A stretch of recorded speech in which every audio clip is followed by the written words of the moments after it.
చిన్న ప్రార్థన చేసుకుని ఈరోజు వాక్యం మనం ధ్యానించుకుందామంటే.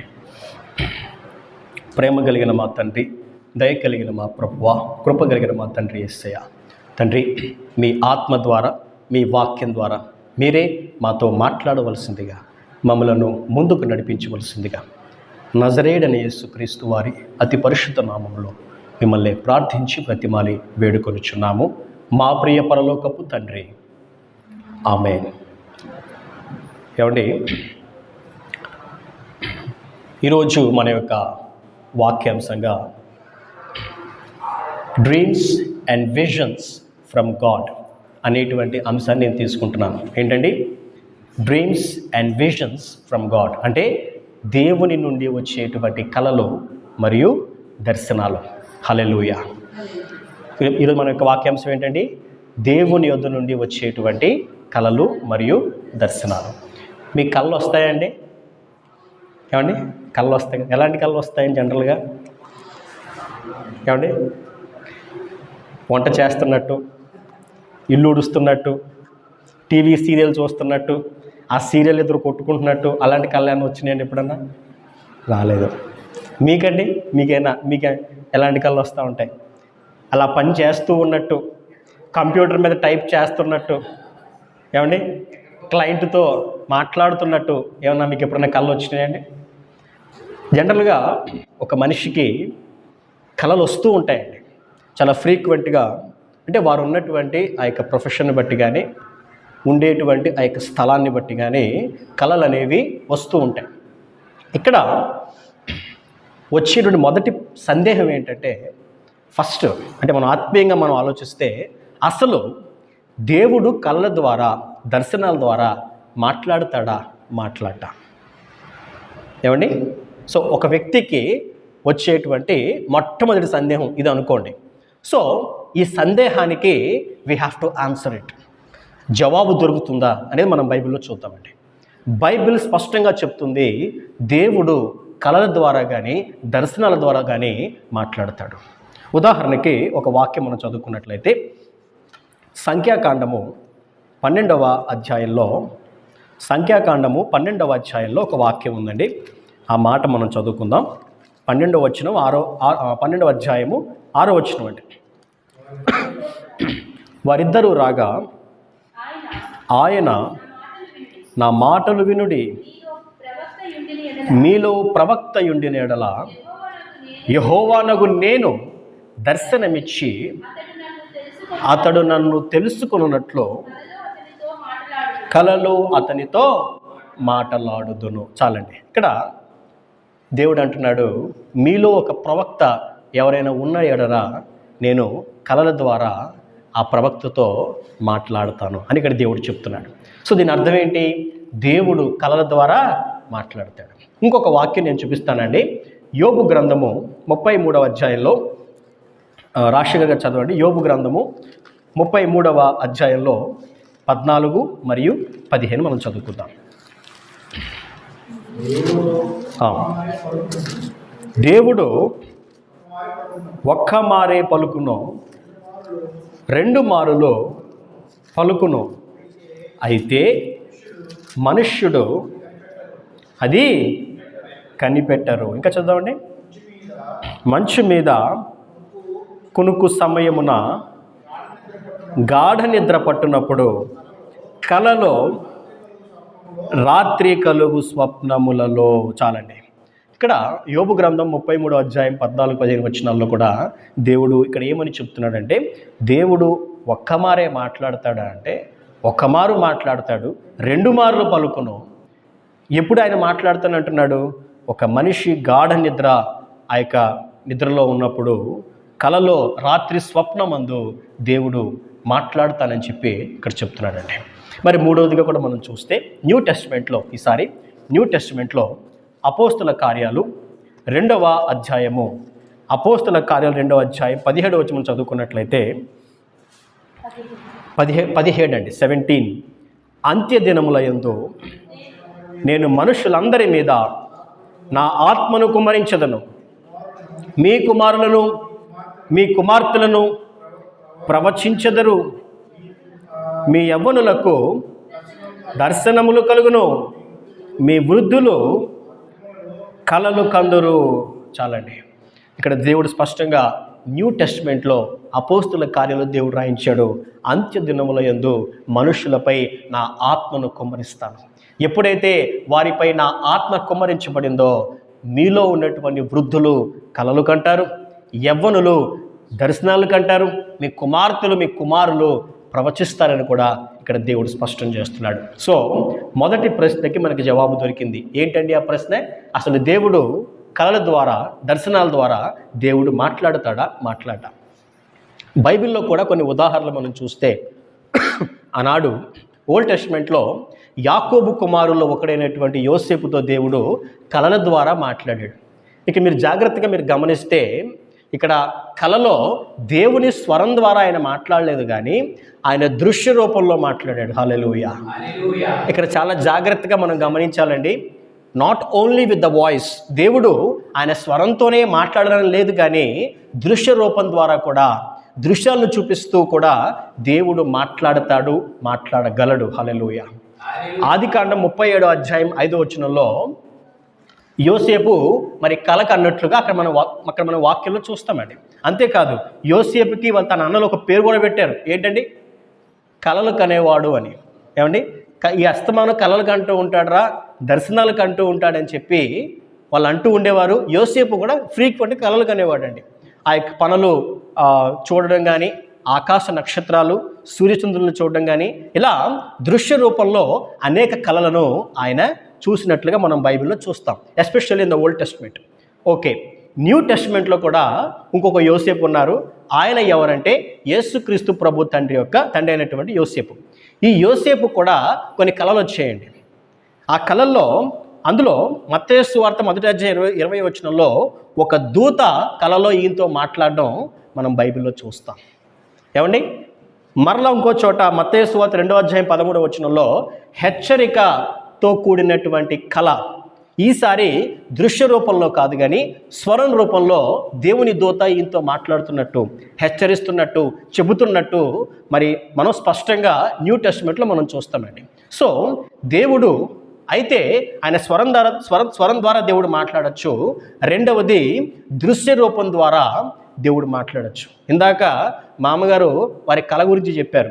అందులో 3 వ్యక్తులు పెద్దగా ఉన్నారు. వారు తెల్లని వస్త్రాలు ధరించుకుని మీ దగ్గరకు వచ్చినట్టుగా మీరు చెప్పారు. సో అది దృశ్య రూపంలో దేవుడు మాట్లాడుతున్నాడు. నేను చెప్పినటువంటి నా యొక్క సాక్ష్యంలో దేవుడు నాతో ఆయన స్వరం ద్వారా దేవుడు మాట్లాడుతున్నాడు. సో ఈ విధంగా మనం జాగ్రత్తగా బైబిల్లో గమనిస్తూ వెళ్తే అనేక విధాలుగా దేవుడు మాట్లాడుతూ ఉంటాడు. ఇలాగే అని కాదు కానీ పలు విధాలుగా దేవుడు మాట్లాడగలడు అనే విషయం మనం తెలుసుకోవాలి. ఓకే, ఇప్పుడు రెండవది ఏంటంటే చాలా ముఖ్యమైనది, మనకు వచ్చేటువంటి కళలు దేవుని నుండి వచ్చాయా లేదా మన మనస్సులో నుండి వచ్చాయా? చాలామందికి ఈ క్వశ్చన్ ఉంటుందండి, చాలామందికి సందేహం ఉంటుంది. పాస్టర్ గారు, నాకు కళ వచ్చిందండి, ఆ భావం నాకు అర్థం కావట్లేదు. రెండవది, అది దేవుని యొద్ద నుండి వచ్చిందా లేకపోతే నా ఇమాజినేషన్లో నేను కలగన్నా నాకు తెలియట్లేదని చెప్పి కొంతమందిని అడుగుతూ ఉంటారు. సో దానికి సంబంధించినటువంటి కొన్ని మాటలు మీతో చెప్తాను. ఎప్పుడైతే మీకు వచ్చినటువంటి ఆ కళను వాటితో మీరు కంపేర్ చేస్తారో you can understand whether it came from God or from your heart. ఓకేనండి? అంటే ఒకవేళ దేవుని యొద్ద నుండి ఒక కళ వచ్చినట్లయితే దాన్ని మనం ఏ రకంగా గుర్తించాలి అనేది ఇక్కడ ప్రాముఖ్యమైన విషయం అండి.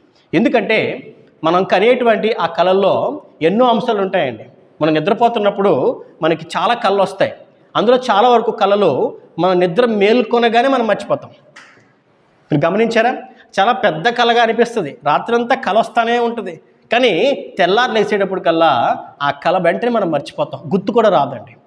సో మనం మర్చిపోయేటువంటి ఆ కళలు ఏవైతే ఉన్నాయో అవి దేవుని యొద్ద నుండి వచ్చినవి కావు అనేది ముందు మీరు క్లియర్గా దీన్ని స్ట్రైక్ ఆఫ్ చేసేయచ్చు.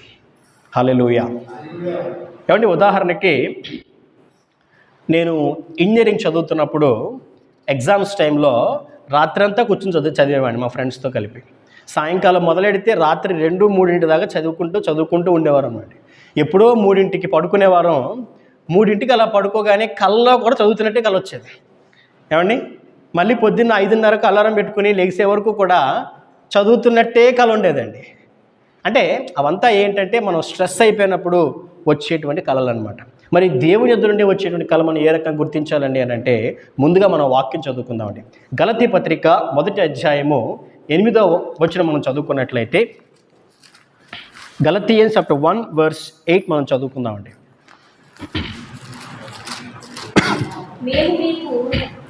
మేము మీకు ప్రకటించిన సువార్త గాక మరి యొక్క సువార్తను మేమైనను పరలోకము నుండి వచ్చిన ఒక దూత అయినను మీకు ప్రకటించిన ఎడల అతడు శాపగ్రస్తుడవును గాక.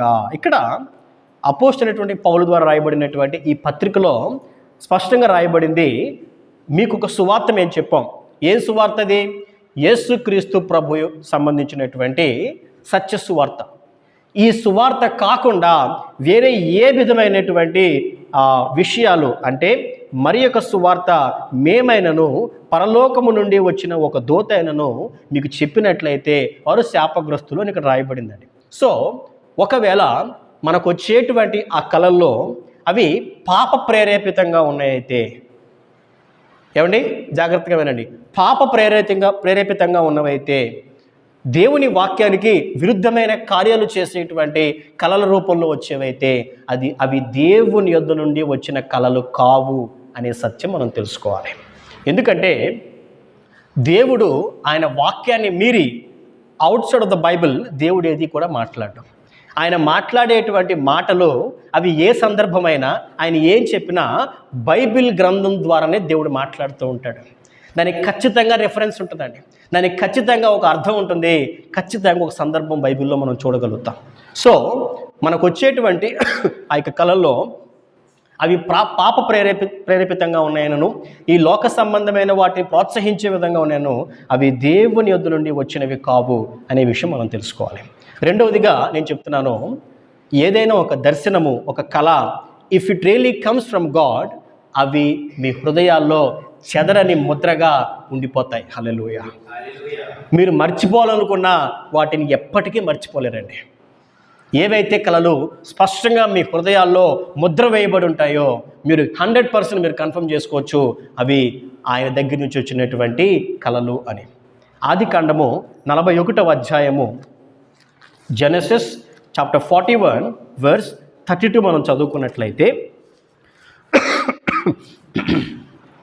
ఈ కార్యము దాన్ని చదువుతారండి.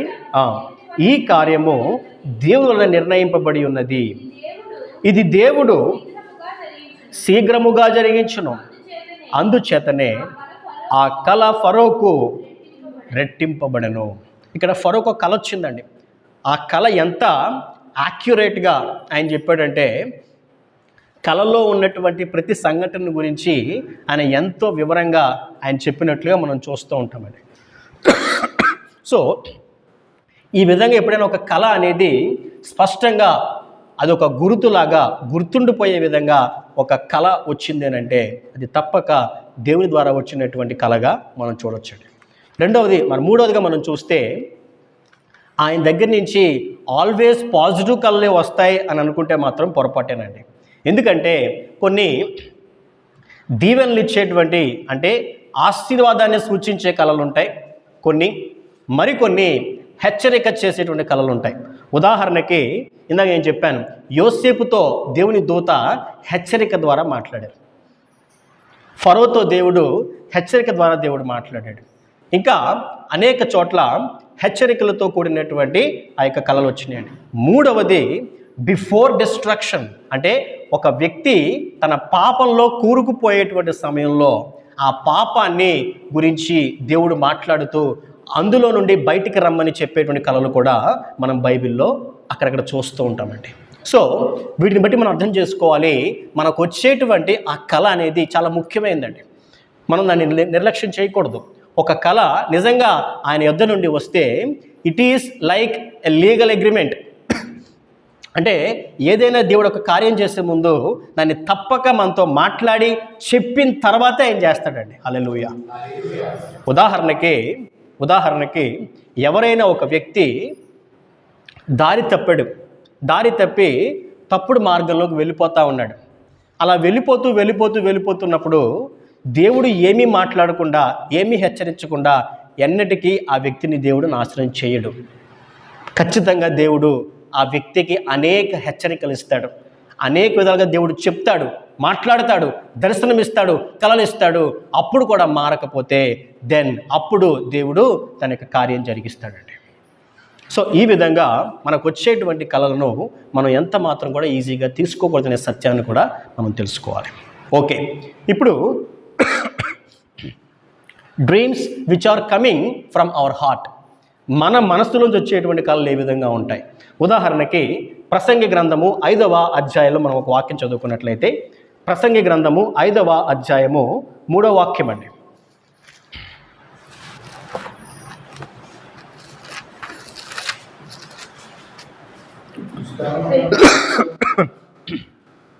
విస్తారమైన పనిపాటుల వలన స్వప్నము పుట్టును, పెక్కు మాటలు పలుకువాడు బుద్ధిహీనుడగును. ఇక్కడ క్లియర్గా రాయబడింది, విస్తారమైనటువంటి పనులు, విస్తారమైనటువంటి పనిపాటుల వలన స్వప్నాలు కలుగుతూ ఉంటాయి. ఒక్కోసారి మనం విస్తారమైన పనులు చేస్తూ ఉంటాం, చాలా బిజీ లైఫ్ని లీడ్ చేస్తూ ఉంటాం. అప్పుడు కూడా మనకి దర్శనాలు వస్తాయని చెప్పి, అవి మన మనసులో వచ్చినటువంటి దర్శనాలు అని చెప్పి ఈ వాక్య ద్వారా మనం అర్థం చేసుకోవచ్చండి. మరొక వాక్యం చదువుకున్నట్లయితే యాకోబు పత్రిక 1వ అధ్యాయము 14వ వచనం అండి.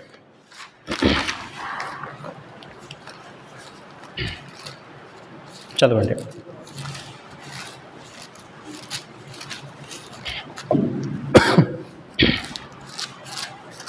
యాకోబు పత్రిక ప్రతివాడును తన స్వకీయమైన దురాశల చేత ఈడ్వబడి మరులు కొల్పబడిన వాడై శోధింపబడును. ఏమండి, చాలు.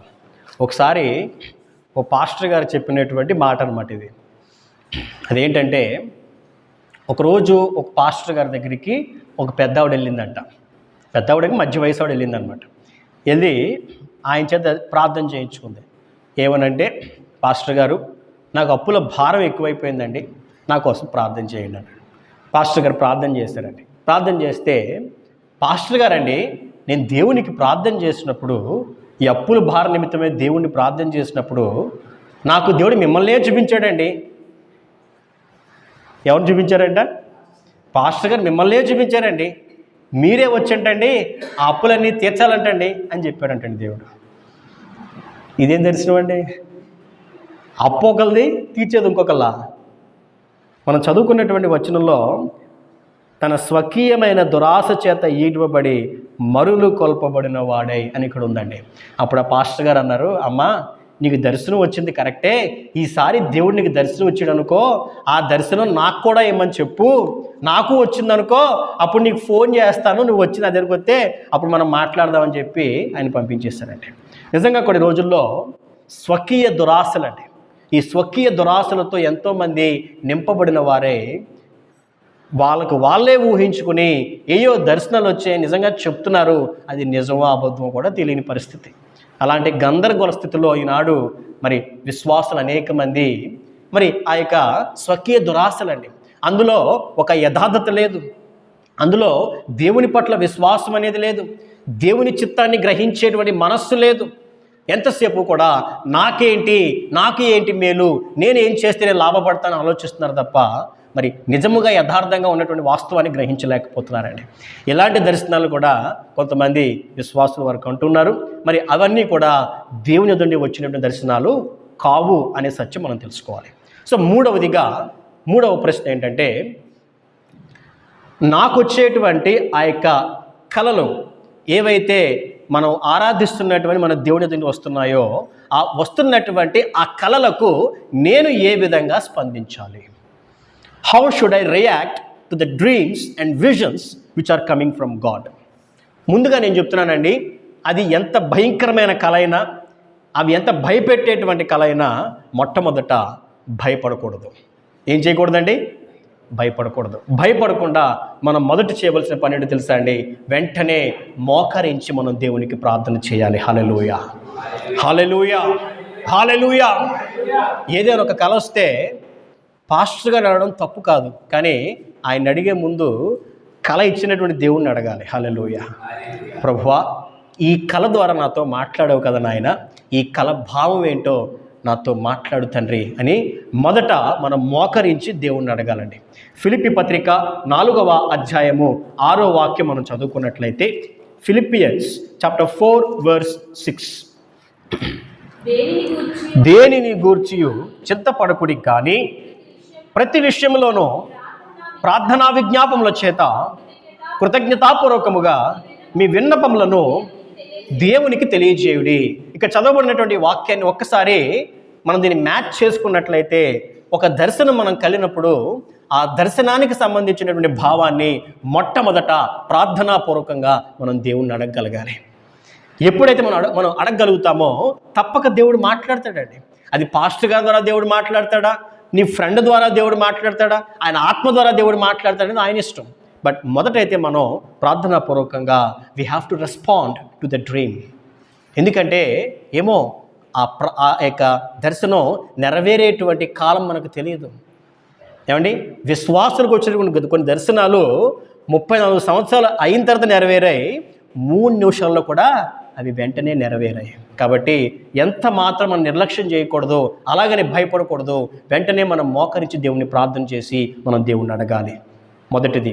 రెండవది నేను చెప్పేది ఏంటంటే, ఏదైనా ఒక బలమైన దర్శనం మనకు వచ్చినప్పుడు, లేదా నాకు బలమైన దర్శనం వచ్చిందని చెప్పి ఒక వ్యక్తి చెప్పినప్పుడు గుడ్డిగా ఎంత మాత్రం నమ్మకూడదండి.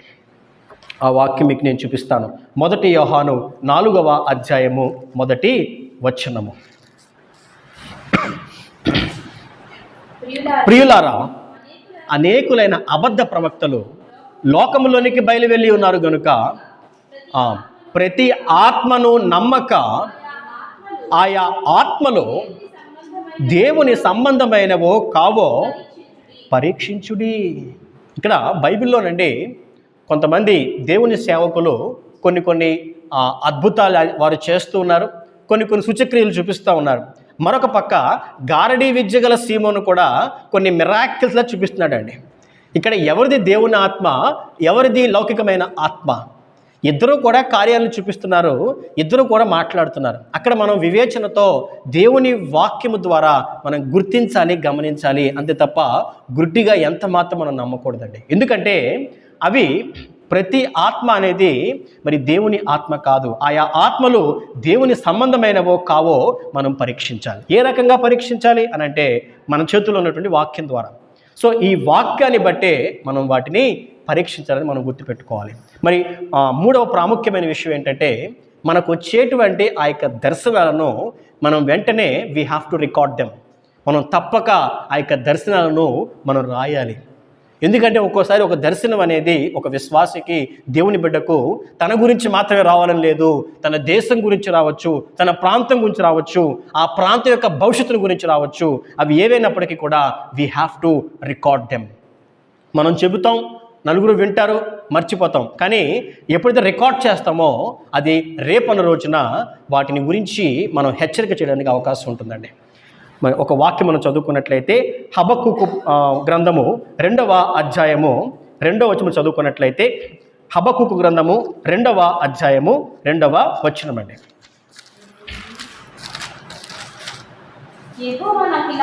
యెహోవా నాకిలాగు సెలవిచ్చెను, చదువువాడు పరిగెత్తుచు చదువ వీలగునట్లు నీవు ఆ దర్శన విషయములను పలక మీద స్పష్టముగా వ్రాయుము. ఇక్కడ దేవుడు ఒక ఆజ్ఞ ఇస్తున్నాడు హబక్కూకు గ్రంథంలో. మరి దేవుడు తన దాసునికి ఇస్తున్నటువంటి ఆజ్ఞ, చదువువాడు పరిగెత్తుచు చదువ వీలు కలుగునట్లు నీవు ఆ దర్శన విషయమును పలక మీద స్పష్టముగా రాయాలి.